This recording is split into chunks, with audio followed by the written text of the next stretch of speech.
the one word I would use to describe the film is engaging. I feel like because everything isn't laid out for me, I couldn't look away because I didn't want to miss anything in case it had an effect on my overall experience.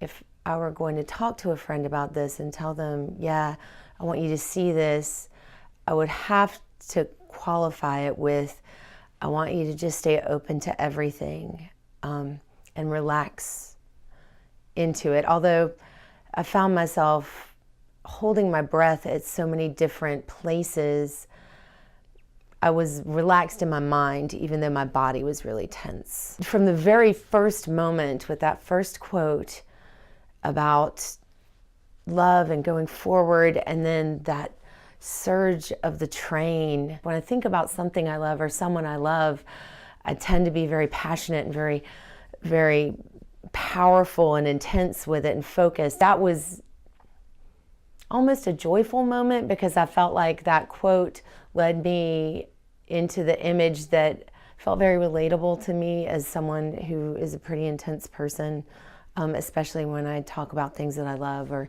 get involved with things that I love. I was curious. There were so many parts of it that made me feel anxious, a relief and a sense of relaxing and kind of trusting. My body would feel so tense, and then within 2 or 3 shots, I would relax and feel almost safe again. Urgent panic, lulling safety.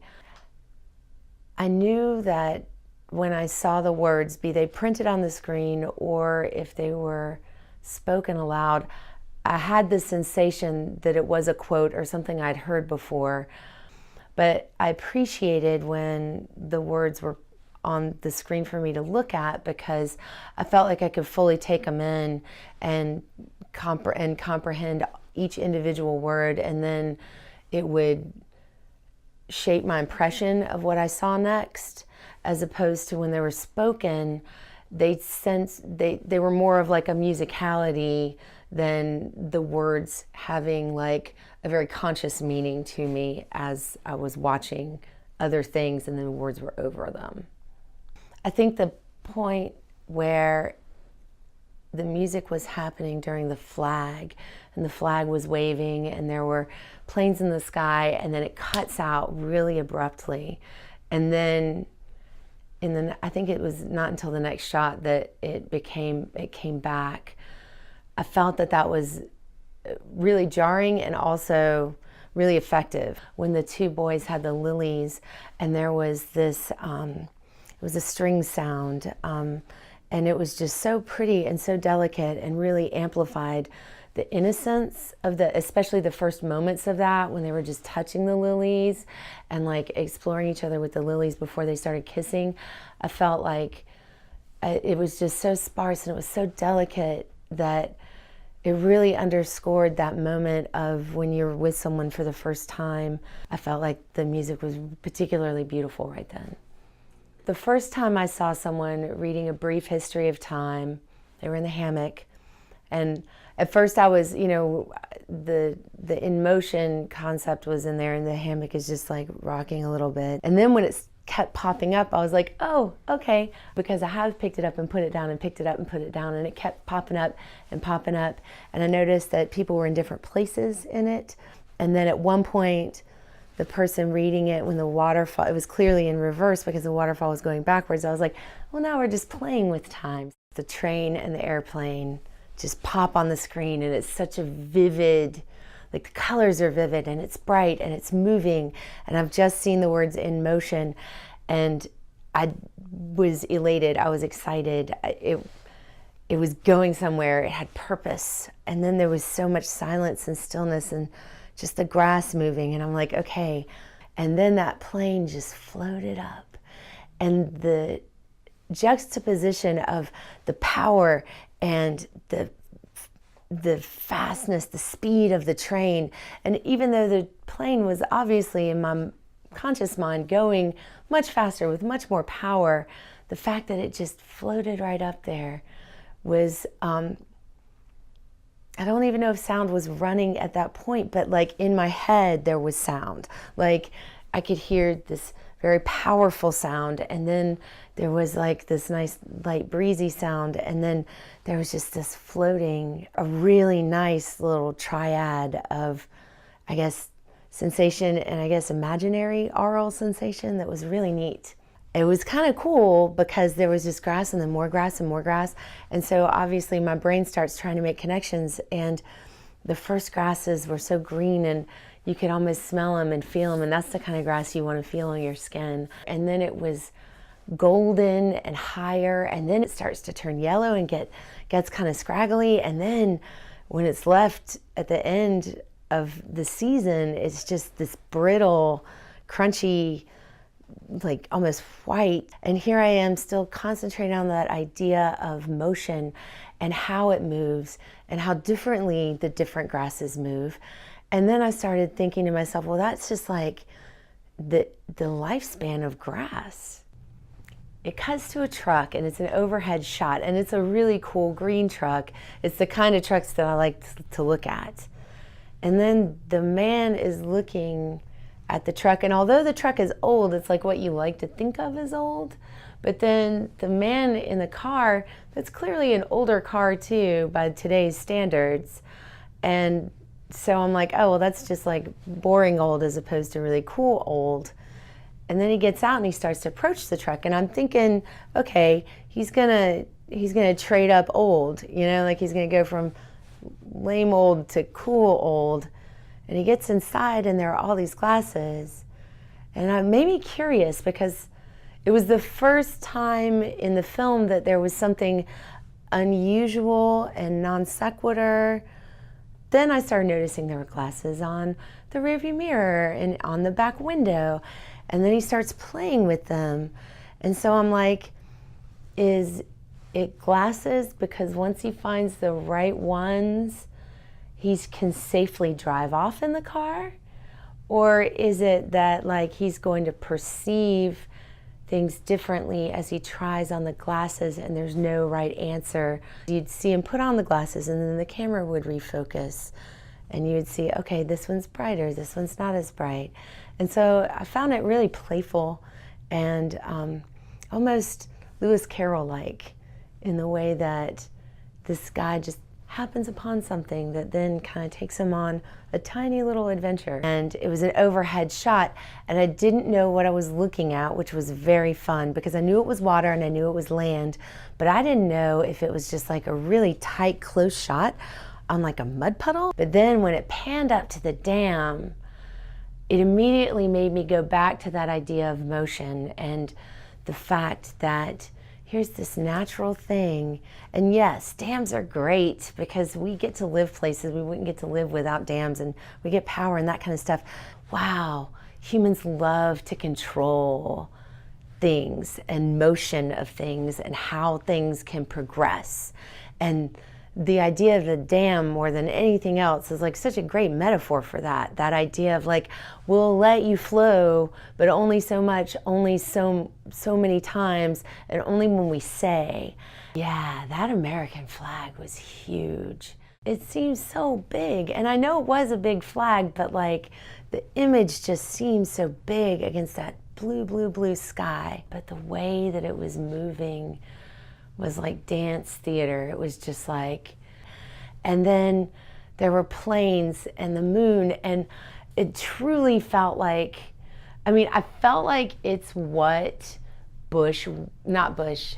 what Trump wanted people to imagine when he said, make America great again. That like that great again was that beautiful ballet-like flag flapping with that technology of the airplane just shooting up to the sky, and the moon where it felt like it was totally that like, we're looking forward to the future in the 60s. And I wasn't even in the 60s then, but that idea of like, we made it to the moon, and then the sound cut out. And then the planes were gone and everything was gone except the blue sky and the flag. And it was beautiful. It was beautiful in the way that I wish America was beautiful, if that, yeah. For a fleeting moment, in my childhood, I went to Ben Lippen, which is the Bob Jones University of Columbia. And it was a very surreal experience. And I'd seen the images of Bob Jones, and then there's this rape, and well, there's a kidnapping, and then there seems to be a rape, and then it's not a rape, it's that there's a person being abused almost out of something.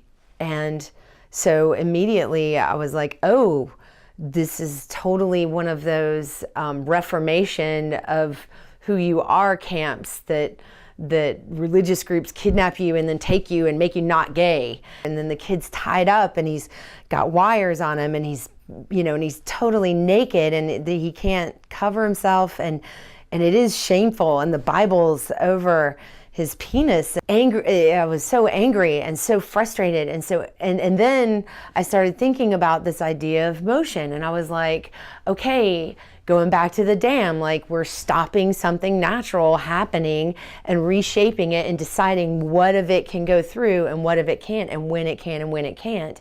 There's something about having a hand on someone's neck, right under the chin right here, especially just one hand where you can't bend your neck down from behind, that is equally sensual and terrifying. So having the kidnapper have his hand from behind here and then slide his hand down that boy's chest was erotic, but a very angry kind of erotic. Blood is like dripping on the cross and things like that. It's like, it is almost sacrificial, that look that animals get when they're held before their throats slit.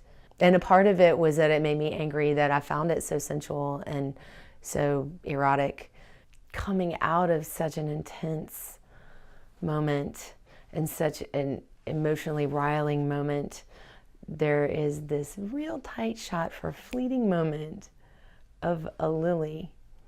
And the stamen's peeking out there.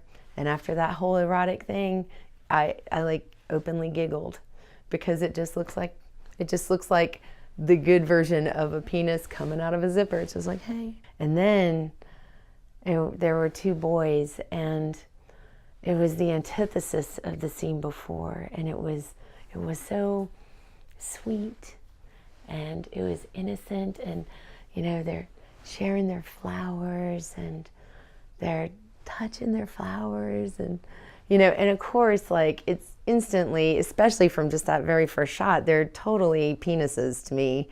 And it's that whole like adorable, like, we're gonna do this with flowers, but in our hearts we're doing it with our penises. And then just like the way that they explored each other with those, and the fact that the colors and the lighting was so airy, whereas before it had been so stifling. It's like it truly is a breath of fresh air, and you can breathe gently and easily now as you watch these two boys innocently kind of test the waters with each other. And then as they move it into this like very heavy, passionate kissing, it came so gently that it didn't seem dirty. Oh, look at those guys, they found each other, isn't that adorable? Which was great. I mean, it was such a nice relief after what I'd been through before, to see those two boys just own it in such a not self-conscious, like loving and innocent way. Oh yeah, Glitchy Jeopardy. Oh my goodness. That took me back to that comparison that I have been continually going back to in the movie, of the idea of forced and imposed upon and unnatural movement as opposed to natural movement. And if nothing else, that underscored how movement and motion are so different, natural than unnatural. That the hard angles and the abruptness of it. You know what I mean? Like the grass will twitch, but then those pixels twitching are just a completely different kind of twitch. This is tickly. This is annoying. Oh, those surfers. That's right. And so going from Jeopardy, which felt so imposed, to man and human beings taking something very natural and becoming a part of it.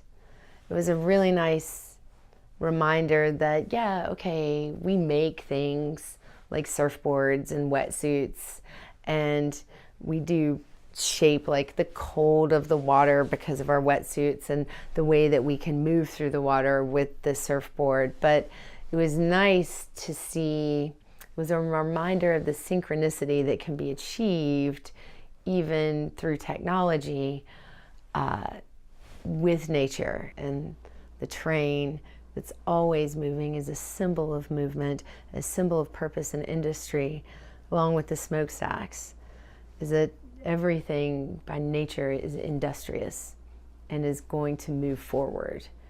And when I saw the few shots that were backwards, I was like, that's not natural. Even though it was natural settings or whatever, the natural way of things is to move forward and progress with its own agenda, no matter what it was. Well, thank you, Traysie, for your time and your thoughts. I really appreciate it. Thank you.